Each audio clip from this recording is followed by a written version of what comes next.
To je 5 rokov na YouTube scéne.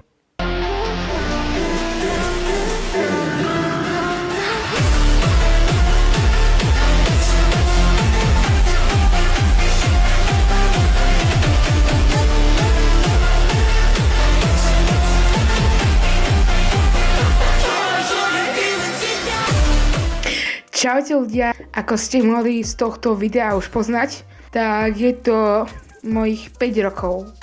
5.1., čo bolo, toto točím 9.1., takže to bolo pred 4 dňami. Som oslavil 5 rokov na YouTube, aj keď som 5 rokov nenatáčal, ale 5 rokov o vzniku tohto kanálu. Aktívne som, dá sa povedať aktívne, som začal točiť od 2023. Aj keď nejaké videá nie sú verejné, sú už buď vymazané, alebo súkromné, lebo boli do screenshot, alebo neboli zostrihané. A ja strašne ďakujem, že nemyslíte si, ja nekončím, ja chcem ísť ďalej a chcem dosiahnuť ku nej aj 10 000 odberateľov, akože keď mi dáte odber, tak strašne ďakujem. A ešte keď YouTube mi dal možnosť pustiť funkciu, dúfam, že funguje na tomto videu, dúfam. Toto je možno prvé video a musím zrozumiteľne rozprávať.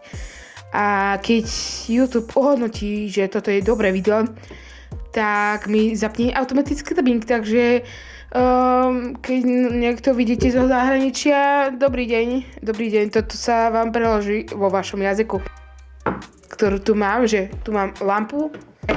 Keď toto ukážem vám, že ako to mám.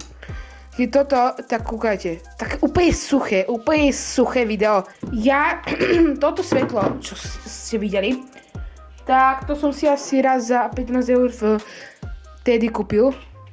No akože neviem, no, ale dobre svieti. A potom, aby to nebolo úplne také suché, tak takéto, aby ma to osvetľovalo a nejak takto budú vypadať ďalšie videá. A ešte green screen, to je akože taká zelená, a keby ste vedeli, čo to je taká zelená plachta. Určite mi dajte follow na Filmstúko, pretože to oficiál a tam budem asi niekedy dávať anketu, že aké videá mám točiť, lebo môj spolužiak, keď to vidíš, Filip sa volá, Filip, a nebudem mu hovoriť, to vidíš, môj spolužiak. On kúka moje videá. Tak, viete, čo mi napísal, že aké si mám urobiť videá? Poprvé, kúp si Ferrari. Super, no, čo? Po druhé, že kúp si najdrahšiu vec tam. Ja, keď vidíte toto video, asi sa dostali týchto 8 minút skoro. Nie 8 minút, aj menej, lebo toto nie je zostrihané video. Tak napíšte do komentárov, že aké mám videa točiť.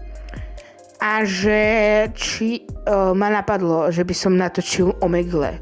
Je čo je asi Omegle, omeg.tv. Neviem, či to je dobré, ale napíšte mi, že či to mám natočiť.